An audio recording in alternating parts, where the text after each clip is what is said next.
ये हनुमान चालीसा कहाँ लिखा था? दिल्ली की पावन धरती पर।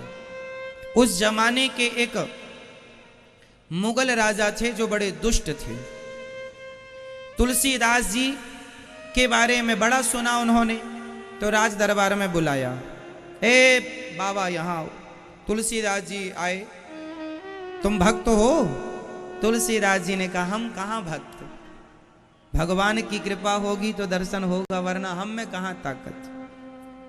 सबने बताया था कि ये बड़े भक्त हैं, ये भगवान का प्रत्यक्ष दर्शन कर सकते हैं और करा सकते हैं, इतने बड़े संत हैं। उस मूर्ख राजा ने तुलसीदास जी की बड़ी महिमा सुन रखी और तुलसीदास जी से कहा, मुगल राजा ने, कि तुम अपना कोई चमत्कार दिखाओ। तुलसीदास जी बोले, ना, मैं अपने राम का गुणगान गाता हूं, मैं अपने राम को चमत्कार दिखाने के लिए परेशान नहीं कर सकता, मैं नहीं दिखाऊंगा, तू जैसी मर्जी हो वैसा। तुलसीदास जी को बंदी बना के डाल दिया था राजा ने, बंदी गृह में। उस बंधन से मुक्त होने के लिए गोस्वामी तुलसीदास जी ने हनुमान जी से प्रार्थना की, भगवान से गुहार लगाई, और वहां काल कोठरी में बैठकर गोस्वामी तुलसीदास जी ने उस दुष्ट राजा की काल कोठरी, मुगल राजा की काल कोठरी में बैठकर हनुमान चालीसा लिखा।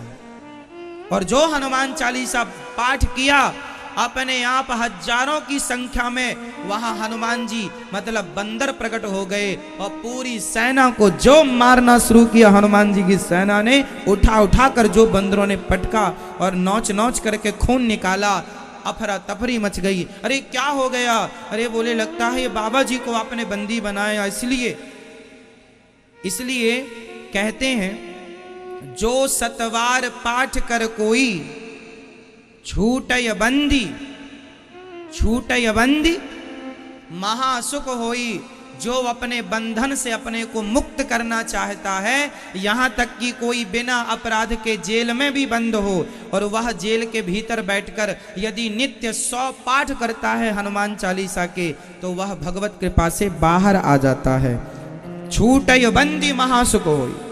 जो सतवार पाठ, सत मीन्स 100, जो सतवार पाठ कर कोई छूटय बंदी महासुख होई। जो यह पढ़े हनुमान चालीसा हो यह सिद्ध, उसे सिद्धि मिलेगी, सुख मिलेगा, धन धान्य, नासै रोग, हरै सब पीरा, जपत निरंतर, संकट ते हनुमान छोड़ावे, मन क्रम वचन ध्यान जो।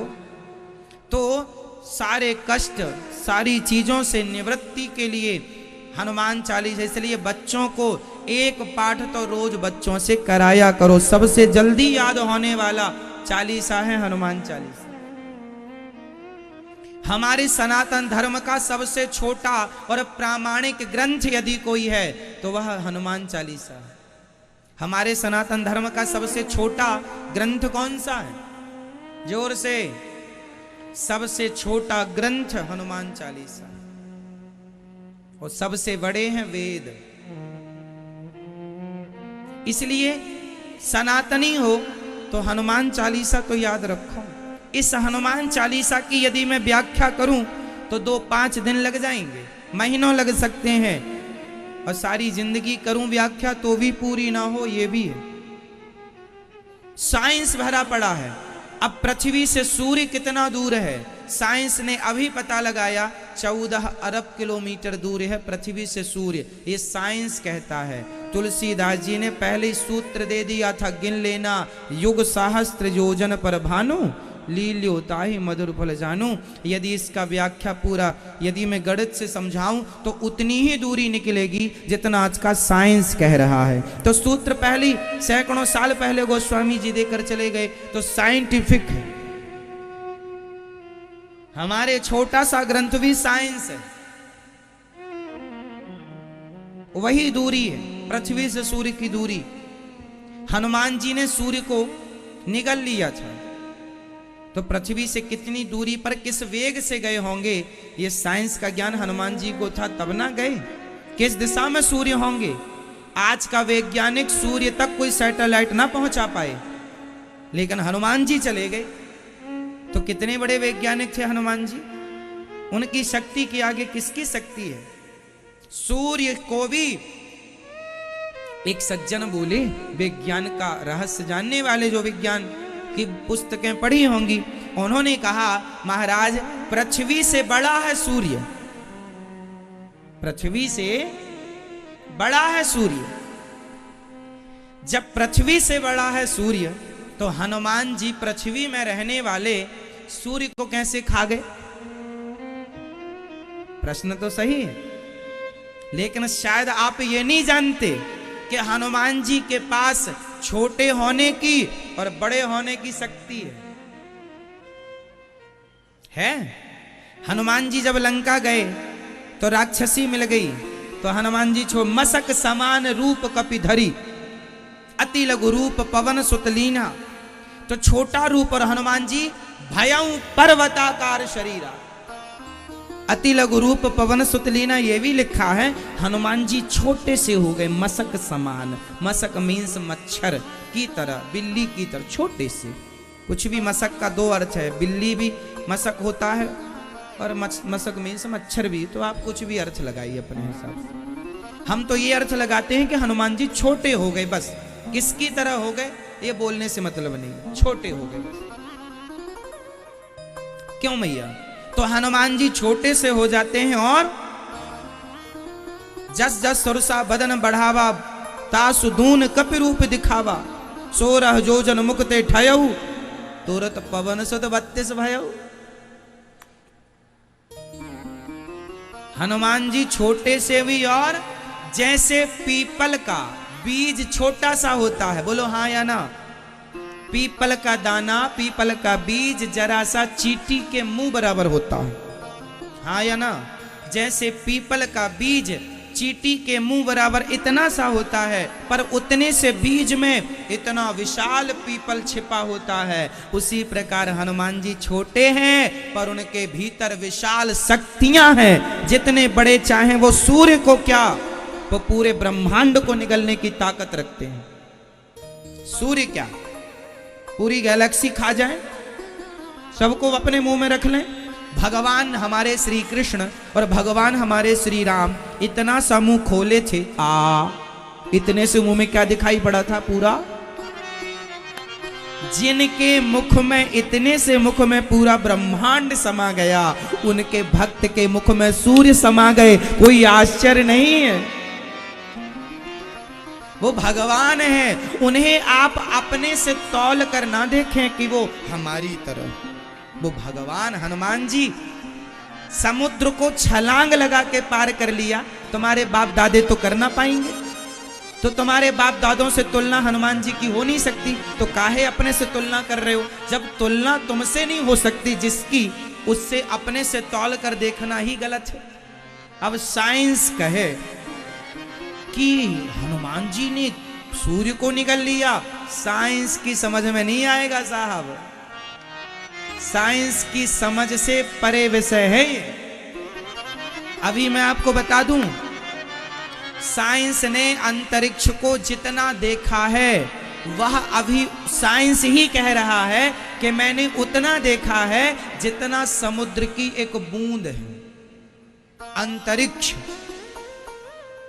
गैलेक्सी, आकाश गंगा इतनी विशाल हैं जिनका पार पाना साइंस खुद कहता है कि पार पाना पॉसिबल नहीं है।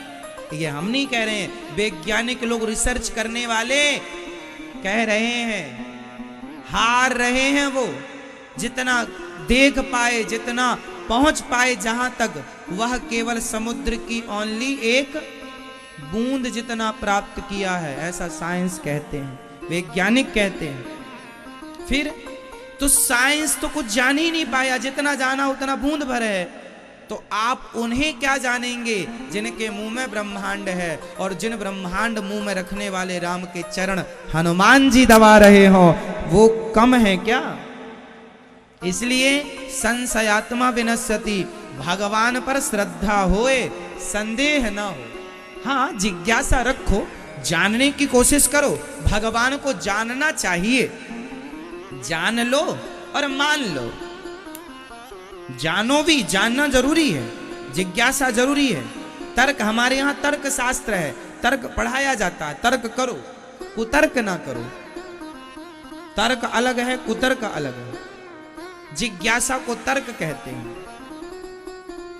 उस जिज्ञासा पे, जैसे आपने हमसे कोई सवाल किया और हमने उसका सटीक उत्तर दिया वेद पुराणों से, अब आप उसे, आपका जो जिज्ञासा थी, जो एक होती है जिज्ञा, आपने कहा ऐसा था तो ऐसा क्यों हो गया, ये तर्क है। लेकिन जब हमने आपके तर्क को समझाया तो आपको मान लेना चाहिए कि भाई शास्त्रों का प्रमाण, आप प्रमाण किसका देंगे? यदि मैं किसी वकील से बात करूं तो वो प्रमाण किसका देगा? संविधान का। संविधान से बाहर का प्रमाण तो ना जज दे सकता है ना एडवोकेट दे सकता है, क्योंकि आपको सारी बातें धाराओं के अंतर्गत ही करनी पड़ेंगी। जैसे वकील कोई भी बात करेगा तो धारा के अंतर्गत ही बात करेगा, वो बाहर नहीं जा सकता।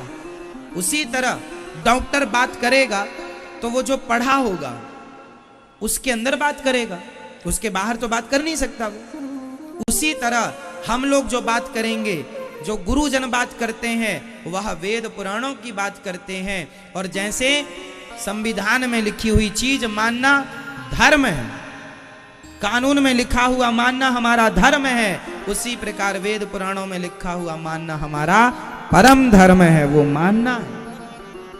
उस पर यदि आप तर्क कर, उस पर उंगली उठाएं तो वही हो जाता है कुतर्क, कि अब आप मानना ही नहीं चाहते, सत्य को मानते ही नहीं हैं आप। वही फिर जो शास्त्र को नहीं मानते, ईश्वर को नहीं मानते, फिर उन्हीं को कहते हैं नास्तिक।